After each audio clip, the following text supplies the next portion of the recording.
जय हिंद दोस्तों, आप सभी का स्वागत है एक बार फिर से आपके अपने YouTube चैनल यूनिक ज्ञान में। आज हम BA 4 सेमेस्टर का अध्याय 10 अर्थात अनुवादक पुनरीक्षण देखेंगे। इसके पहले के चैप्टर्स देखने के लिए आप हमारे चैनल में विजिट कीजिए। प्लेलिस्ट आपको मिल जाएगी BA 4 सेमेस्टर हिंदी क्लासेस, जिसमें सभी क्लासेस आपको मिल जाएंगी। साथ ही साथ अगर आप नोट्स प्राप्त करना चाहते हैं तो लिंक आपको मिल जाएगा टेलीग्राम चैनल का हमारे डिस्क्रिप्शन बॉक्स में, वहां से ज्वाइन कीजिए। सभी क्लासेस की नोट्स आपको वहां पर प्राप्त होती रहेंगी। तो चलिए देखते हैं हमारा चैप्टर क्या है, अनुवादक पुनरीक्षण। अर्थात इसका क्या होता है, किसी अनुवाद का पुनरीक्षण करना। अनुवादक जो होता है वह किसी भी का अनुवाद को करता है, उसका पुनरीक्षण करता है, वह पुनः जांच करता है। यहाँ पर पुनरीक्षण का अर्थ कुछ और भी होता है जो हम आपको आगे चलकर बताएंगे। तो चलिए देखते हैं पुनरीक्षण का अर्थ। पुनरीक्षण शब्द जो है पुनः धन इक्षण से निर्मित समस्त पद है, जिसका अर्थ क्या है, फिर से देखना। किंतु हिंदी में अब इस शब्द का प्रयोग अनुवाद के संशोधन के लिए किया जाता है। हमने आपको बताया हिंदी में इसका पुनरीक्षण का प्रयोग क्या होगा, अनुवाद के संशोधन के लिए किया जाएगा। आशा यह है कि कोई व्यक्ति अनुवाद करके अपने अनुवाद को एक बार देख चुका है, दूसरा व्यक्ति अर्थात पुनरीक्षक उसको फिर से देखता है, अर्थात अनुवाद का पुनः इक्षण देखना करता है, यही पुनरीक्षण कहलाता है। जो अनुवाद करते हैं वह नहीं, वह तो एक बार अपना चेकअप कर ही लेते हैं, लेकिन एक पुनरीक्षण अलग से होते हैं। दूसरा व्यक्ति कोई जब उस अनुवाद को देखता है तो उसमें जो सुधार करता है और उसमें जो अच्छाइयाँ रहती है बताता है, उसे पुनरीक्षण कहते हैं। अनुवाद एक भाषा में अभिव्यक्त भावों, विचारों एवं अनुभवों का दूसरी भाषा में सन्निकट अभिव्यक्ति के रूप में सजीव प्रस्तुतिकरण है। हमने आपको पहले भी बताया, स्रोत भाषा के भाव विचार जो हैं, अगर आप लक्ष्य भाषा में परिवर्तित कर ले जाते हैं तो आप एक सफल अनुवादक कहलाते हैं। यही होता है अनुवाद, एक स्रोत भाषा के मूल पाठ के जो अर्थ हैं उसको लक्ष्य भाषा में उसी प्रकार से दिखाना, प्रदर्शित करना ही अनुवाद कहलाता है। इस प्रस्तुतिकरण में मूल अर्थ, भाव और संवेदनाओं का अछूड़ रहना और लक्ष्य भाषा में उसकी पुनराभिव्यक्ति होना ही सबसे अधिक महत्वपूर्ण होता है। आगे हम देखेंगे पुनरीक्षण की आवश्यकता इसलिए भी है क्योंकि पुनरीक्षण अनुवाद प्रक्रिया का व्यवहारिक दृष्टि से अगला एवं अंतिम चरण है। किसी भी अनुवाद का हमने आपको चरण इसके पहले वाले चैप्टर में बताया था, उसकी प्रक्रिया में कितने चरण आते हैं, किन आधारों पर अनुवाद किया जाना चाहिए कि अनुवाद सही तरीके से होगा। तो उसमें जो अंतिम चरण हमने आपको बताया था क्या था, पुनरीक्षण। अर्थात अनुवाद कार्य के तीनों चरणों विश्लेषण, अंतरण और पुनर्गठन नायडा द्वारा प्रस्तावित, नायडा का हमने आपको चरण बताया था, अनुवाद की प्रक्रिया में संपन्न हो जाने के बाद उसे परिशुद्ध करने का काम अपेक्षित होता है। इसीलिए अनुवाद कार्य का संशोधन करने के लिए पुनरीक्षण किया जाता है। नायडा जी ने 3 चरण दिए हुए थे, लेकिन उसके पश्चात हमने मूलतः आपको 4 चरण बताए हुए थे, जिसमें चौथा चरण क्या होता है, पुनरीक्षण। पहला क्या होता है, विश्लेषण, दूसरा अंतरण, पहले मूल पाठ का विश्लेषण करके उसको समझना, अंतरण उसके भाषांतरण, उसके भाषा को परिवर्तित करना अर्थात अनुवाद करना, तीसरा उसका पुनर्गठन, चौथा क्या हो जाएगा, पुनरीक्षण। पुनरीक्षण करते समय मूल रूप से यह देखा जा सकता है कि स्रोत भाषा के पाठ के कथ्य और शैली की अनुवाद में रक्षा हुई है अथवा नहीं। पुनरीक्षण क्या देखता है कि मूल पाठ हमारा जो था उसमें जो भाव आ रहे थे वह हमारे स्रोत भाषा में जो भाव आ रहे थे वह लक्ष्य भाषा में आ रहे हैं या नहीं। इस दृष्टि से पुनरीक्षण कार्य अत्यंत श्रम साध्य कार्य है, जो कई बार तो अनुवाद से भी अधिक गंभीर बन जाता है। आगे देखेंगे हम, पुनरीक्षण तथा समीक्षा काफ़ी समानार्थी होने के से कई बार भ्रम पैदा कर देते हैं। तथापि अनुवाद के संदर्भ में पुनरीक्षण महत्वपूर्ण परिभाषिक अभिव्यक्ति है, क्योंकि प्रकार्यात्मक अथवा परिभाषिक शब्दावली के उपयोग वाले अनुवाद क्षेत्रों यथा वैज्ञानिक तकनीक, प्रशासनिक, विधिक एवं अन्य सूचना प्रधान साहित्य आदि में पुनरीक्षण की स्पष्ट गुंजाइश रहती है, जबकि समीक्षा स्वप्रेरणा और स्वतः सुखाय भावना से उत्पन्न सर्जनात्मक साहित्य के प्रकाशित होने के बाद उसके गुण दोष परीक्षा की गतिविधि कहलाती है। अब हम देखेंगे पुनरीक्षण के स्तर, मतलब उसके कितने स्तर होते हैं। अनुवाद में संबद्ध विषय और भाषिक अभिव्यक्ति दोनों का समान महत्व है, इसलिए अनुवाद का पुनरीक्षण विषय और अभिव्यक्ति दोनों ही दृष्टियों से किया जा सकता है, किया जाना अपेक्षित होने पर दो पुनरीक्षक भी अच्छे रहते हैं, एक विषय का जानकार और एक भाषा का जानकार। ऐसी स्थिति में अनुदित पाठ विषय और अभिव्यक्ति दोनों ही दृष्टियों से उत्कृष्ट कोटि का बन जाता है।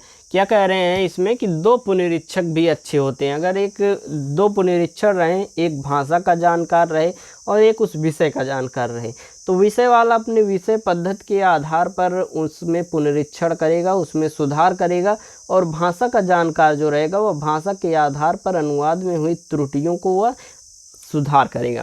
पुनरीक्षण करते समय किए जाने वाले संशोधन को दो भागों में बांटा गया है। पहला क्या है, भाषाई संशोधन, दूसरा क्या है, संकल्पनात्मक संशोधन होता है। यदि इन दोनों प्रकार के संशोधन करने की ज़रूरत न हो तो मोटे तौर पर पुनरीक्षक को चाहिए वह अनुवाद के साथ छेड़छाड़ न करे और अनुवादक को पूरी स्वतंत्रता दे कि वह मुख्य रूप से भाषाई और संकल्पनात्मक अभिव्यक्ति दे सके। तथापि इन दोनों पर आगे अलग से भी विचार करना समीचीन होगा। भाषाई संशोधन और संकल्पनात्मक संशोधन पर हम आगे डिस्कस करेंगे। संशोधन का पहला प्रकार है हमारा भाषाई संशोधन, लिंगुअल मॉडिफिकेशन। वस्तुतः अनुवाद में भाषाई संशोधन की ज़रूरत अधिक नहीं पड़नी चाहिए, क्योंकि अनुवादक का शैक्षिक स्तर प्रायः इतना उच्च स्तरीय होना अपेक्षित है। क्योंकि भाषा का संशोधन जो करते हैं उनका ज़रूरत नहीं पड़ता है, पढ़ना भी नहीं चाहिए, क्योंकि जैसे जो अनुवादक होते हैं उन्हें दोनों भाषाओं का ज्ञान होता है। जिस भाषा से अनुवाद करते हैं और जिस भाषा में, दोनों भाषाओं का ज्ञान अच्छे तरीके से होता है, तभी उन्हें अनुवादक के रूप में रखा जाना चाहिए। इस प्रकार संशोधनों की अधिक गुंजाइश ही न बचे, परंतु विचार की गति इतनी तीव्र होती है कि उन्हें के अभिव्यक्त करते समय लेखनी उनका अनुसरण नहीं कर पाती, अतः भाषाई त्रुटियाँ या गलती हो जाने की संभावना बनी रहती है। गलती हो जाती है, जैसे जानकार भी रहते हैं, लेकिन उसमें दो लोग जब अपना राय मशवरा करके करते हैं, मतलब राय मशवरा नहीं, साथ में नहीं, बाद में पुनरीक्षण करके देखते हैं, एक अलग नज़रिया जब उसमें पड़ता है तो उसमें गलतियां त्रुटियां दिखाई देती हैं और उसे सुधार करने का काम ही पुनरीक्षक का कार्य है। तो हमारा पहला संशोधन कौन सा है, भाषाई संशोधन। उल्लेखनीय है कि यद्यपि भाषाई संशोधन सतही होते हैं लेकिन अत्यंत महत्वपूर्ण होते हैं, क्योंकि भाषा ही विचारों की वाहिनी है, और यदि विचारों की वाहिनी के रूप में प्रयुक्त भाषा में शब्दों का सही चयन, सही शब्द छाया का प्रयोग, वाक्य विन्यास का सही क्रम और सुगठित वाक्य प्रयोग पुनरीक्षक द्वारा किया जाता है, तो निश्चय ही विचार सही तौर पर व्यक्त हो पाएगा और संप्रेषण भी पूर्णता के निकट होगा। अगर भाषा ही अगर गलत रहेगी तो किस प्रकार से उसके विचार हम लोगों तक, पढ़ने वालों के पास पहुंचेंगे, पाठक जो होंगे उनके पास कैसे पहुंचेंगे। इसलिए किसी भी अनुवाद में भाषा बहुत ज़रूरी है, भाषा सही रहनी चाहिए, भाषाई संशोधन अच्छा होना चाहिए। वस्तुतः भाषाई संशोधन करते समय पुनरीक्षक वही काम कर रहा होता है, भाषा को सही कर रहा होता है।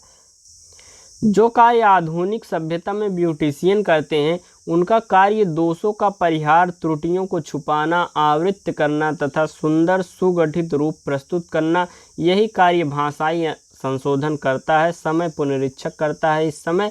और अतः भाषाई संशोधन गौड़ होते हुए भी बहुत अधिक महत्वपूर्ण और आवश्यक होते हैं।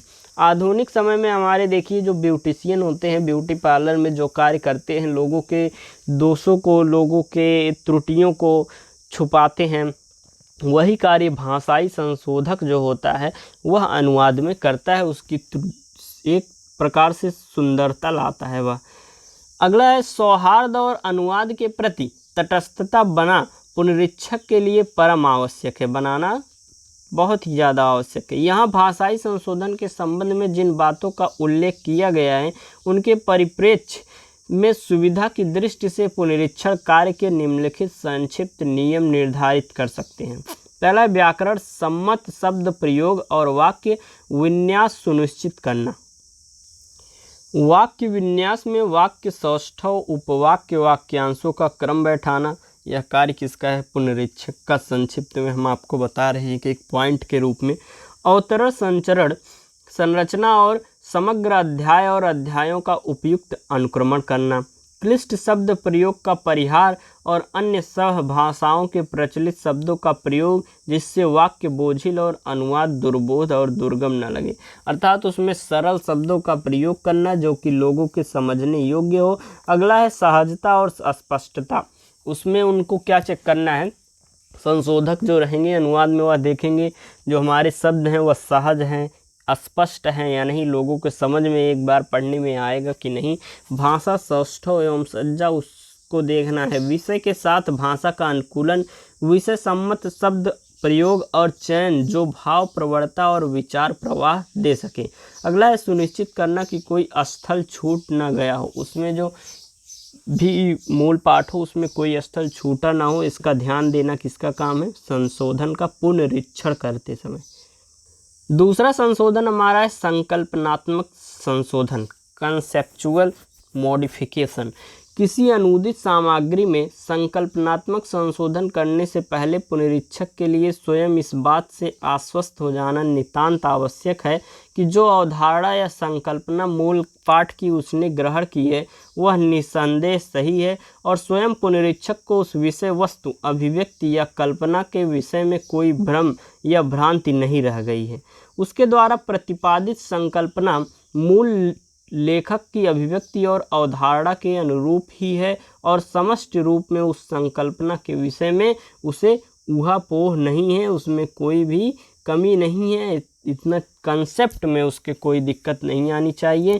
संकल्पनात्मक संशोधनों के नीचे लिखे क्रम के अनुसार वर्गीकृत किया जा सकता है। वह क्रम क्या है हम आपको बताएंगे। पहला है अस्पष्ट संदिग्ध संकल्पना, दूसरा है आंशिक संकल्पना, तीसरा सर्वांगी या संपूर्ण संकल्पना, मूल संकल्पना और पांचवा है निश्चित और असंदिग्ध संकल्पना। इन पांचों संकल्पनाओं के आधार पर जो सुधार करता है, कौन? पुनरीक्षण करते समय जिन सुधारों को वह देखता है, यह 5 संकल्पनाओं के आधार पर।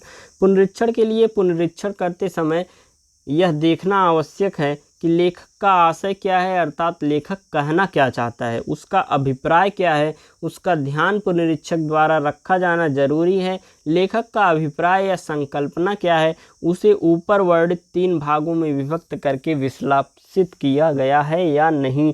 उसे कंसेप्ट का मतलब क्या होता है, उसमें जो आशय है, उसका जो अर्थ है हमारे मूल भाषा में, स्रोत भाषा में, वह हमारे लक्ष्य भाषा में दिखाई दे रहा है या नहीं, लेखक कहना क्या चाहता है उसमें प्रदर्शित हो रहा है या नहीं, यही चेक करना किसका काम होता है? पुनरीक्षक के लिए। पुनरीक्षण करते समय यह सब देखना बहुत ही ज़्यादा आवश्यक होता है।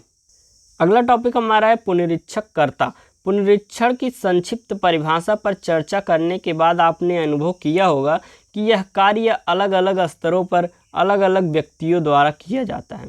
यह पुनरीक्षण 2 स्तरों पर होता है। एक तो स्वयं अनुवादक द्वारा किए गए अनुवाद का संशोधन, संवर्धन एवं परिवर्तन हेतु स्वयं देखना, दूसरे किसी अन्य योग्य एवं अनुकूल व्यक्ति से उसका पुनरीक्षण एवं संशोधन करवाना। 2 होता है, पहला चेकअप वह स्वयं करता है, पहला निरीक्षण वह स्वयं करता है, दूसरा किसी अन्य योग्य और अनुकूल व्यक्ति जो होते हैं वह पुनरीक्षण करके संशोधन करवाते हैं उनसे। मनुष्य अपनी गलती स्वयं पकड़ ही ले यह आवश्यक नहीं होता। कोई भी मनुष्य जो है उसे तुरंत अपनी गलती दिखाई नहीं देती। आपने स्वयं देखा होगा जब आप कोई आंसर राइटिंग करते हैं तो उसमें आपको गलती खुद नहीं दिखेगी, कोई अन्य व्यक्ति जब उसको चेक करेगा तो वह गलती निकाल सकता है। कभी कभी तटस्थता एवं ईमानदारी भी नहीं रह पाती, अतः निंदक नियरे राखिए के आधार पर अनुवादक को पुनरीक्षक की शरण लेनी पड़ती है और यही दूसरा व्यक्ति अनुदित पाठ का पुनरीक्षण करता है तो वह एक पाठक भी भूमिका निभाता है जो महत्वपूर्ण है। अगला हमारा है पुनरीक्षक के लिए अपेक्षित गुण। हमारे जो पुनरीक्षक हों, जो पुनरीक्षण कर रहे हों, उनमें क्या गुण होने चाहिए। अभी तक हमने पुनरीक्षण की पद्धति, आयामों, आधारों पर चर्चा के अनुक्रम में यह अनुभव किया कि पुनरीक्षक के गुण कौन कौन से हैं, हम आपको बता देते हैं। पहला गुण उनके अंदर यह होना चाहिए कि पुनरीक्षक को सजग एवं सचेत होना चाहिए। गिद्ध दृष्टि, अर्थात ईगल आई रखनी चाहिए, मतलब गिद्ध की तरह एकदम निगाह रखनी चाहिए कि गलती तुरंत पकड़ ले। दूसरा क्या है कि पुनरीक्षक की अनुदित सामग्री के विषय का सम्यक ज्ञान होना चाहिए। पुनरीक्षक की जो सामग्री है उसके विषय का उन्हें ज्ञान होना चाहिए, मूल पाठ के मतलब जिन भाषाओं में हो उन विषय का ज्ञान उन्हें होना चाहिए। तीसरा है पुनरीक्षक को एक ही परिवार की सहभाषाओं के शब्दों और प्रयोगों की सामान्य जानकारी होनी चाहिए। एक भाषा के जो सहभाषाएं होती हैं उनकी शब्दों की जानकारी किसे होनी चाहिए? पुनरीक्षक को। अगला है पुनरीक्षक में भाषा विश्लेषण की क्षमता होनी चाहिए। आगे देखेंगे, पुनरीक्षक को व्यापक सामान्य ज्ञान से युक्त होना चाहिए। ज्ञान की दृष्टि से पुनरीक्षक को अनुवादक का पूरक होना चाहिए, क्योंकि अनुवादक यदि हृदय है तो पुनरीक्षक को मस्तिष्क पक्ष होना चाहिए। अगला उनका है कि पुनरीक्षक को बहुपठित और बहुज्ञ होना चाहिए, मतलब बहुत सी अध्ययन की हो उन्होंने पुस्तकें और बहुत ज्ञानी हों, अच्छे साहित्यकार हों पुनरीक्षक जो हों। पुनरीक्षक में सृजनात्मक क्षमता होनी चाहिए। पुनरीक्षक को अद्यतन सामाजिक स्थिति और परिवर्तनों के प्रति जागरूक होना चाहिए। आगे देखेंगे हम, अगला टॉपिक हमारा है अनुवाद पुनरीक्षण। अनुदित संस्करण की भाषा उसकी परिनिष्ठता के साथ साथ संप्रेष्य बनाने का कार्य पुनरीक्षण के दौरान ही संभव हो सकता है। अनुवाद की गई सामग्री को विषय वस्तु भाषा आदि की दृष्टि से दोबारा जांचना ही पुनरीक्षण है। अनुवाद करते हुए गलतियों का होना स्वाभाविक है, इसलिए पुनरीक्षण की आवश्यकता पड़ती है। कितने भी अच्छे अनुवादक हों उसमें थोड़ी न त्रुटि हो जाती है, और यह भी है कि कोई भी व्यक्ति अपनी त्रुटि को नहीं पहचान सकता, इसलिए पुनरीक्षक की बहुत ज़्यादा आवश्यकता होती है। इस कार्य को पहले स्वयं अनुवादक और बाद में वस्तुनिष्ठता की दृष्टि से सामान्यतः भिन्न अनुवादक द्वारा किया जाता है। पुनरीक्षक अनुवादक की तुलना में अधिक अनुभवी एवं वरिष्ठ होता है। स्रोत भाषा और लक्ष्य भाषा की गहन जानकारी के होने के साथ साथ गंभीर विवेक, आत्मविश्वास और तटस्थता का भाव होता है। अपने इन गुणों क्षमताओं के आधार पर पुनरीक्षक अनुदित सामग्री को जांचकर, सुधार कर और सजा संवार कर अधिक सुगढ़ बनाता है। आगे देखेंगे हमने अभी अनुवाद पुनरीक्षण देखा और अनुवाद मूल्यांकन। हम दोनों में आपको अंतर बताते हैं कि अनुवाद की जांच के परिप्रेक्ष्य में प्रयुक्त होने वाला एक अन्य शब्द अनुवाद मूल्यांकन है। अगला चैप्टर जो हमारा है चैप्टर 11 वह अनुवाद मूल्यांकन ही है। उसका भी लेक्चर वीडियो जल्दी ही आपके लिए आएगा।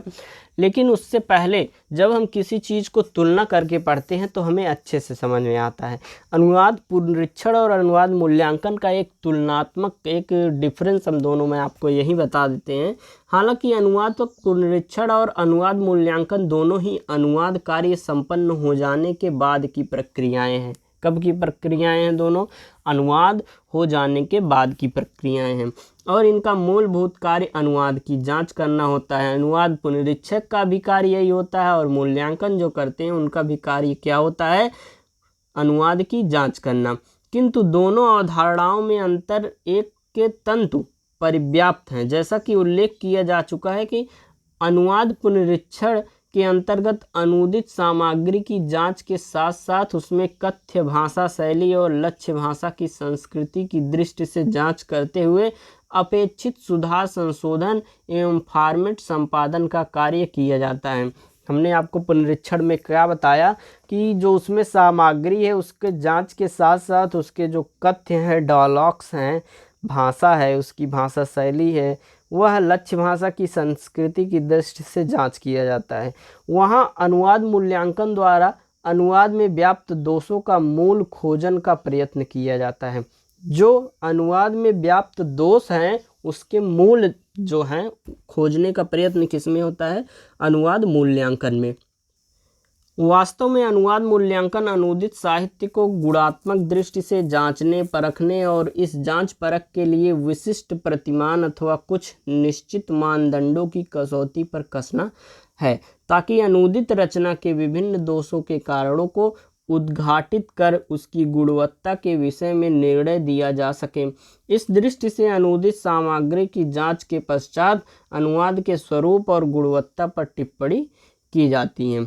इस निर्णय का उद्देश्य यह होता है कि अनुदित रचना को श्रेष्ठ अनुवाद की श्रेणी में समुचित स्थान दिलाया जा सके, अपने अनुवाद को इतना अच्छा और बढ़िया से किया जाए जिससे वह श्रेष्ठ अनुवाद की श्रेणी में आ जाए। अनुवाद पुनरीक्षण अनुवाद प्रक्रिया का एक सोपान है, अंतिम सोपान है, जबकि अनुवाद मूल्यांकन जो है अनुवाद प्रक्रिया के पूर्ण होने के पश्चात का विवेचन है। बहुत अच्छे से अंतर हमने आपको बताया। इस दृष्टि से अनुवाद पुनरीक्षण अनुवाद से अलग विधा नहीं है, जबकि अनुवाद मूल्यांकन का स्वतंत्र अस्तित्व है। पुनरीक्षक के लिए स्वभाव से अनुवादक होना अनिवार्य है, जबकि अनुवाद मूल्यांकन के लिए अनुवाद का अनुभव होना अनिवार्य है। जो पुनरीक्षक होता है वह एक अनुवादक, अच्छा अनुवादक, सफल अनुवादक होना चाहिए, लेकिन जो अनुवाद मूल्यांकन करता है उसे अनुवाद का अनुभव होना अनिवार्य नहीं है। वह अनुवाद का अनुभव नहीं है फिर भी मूल्यांकन कर सकता है।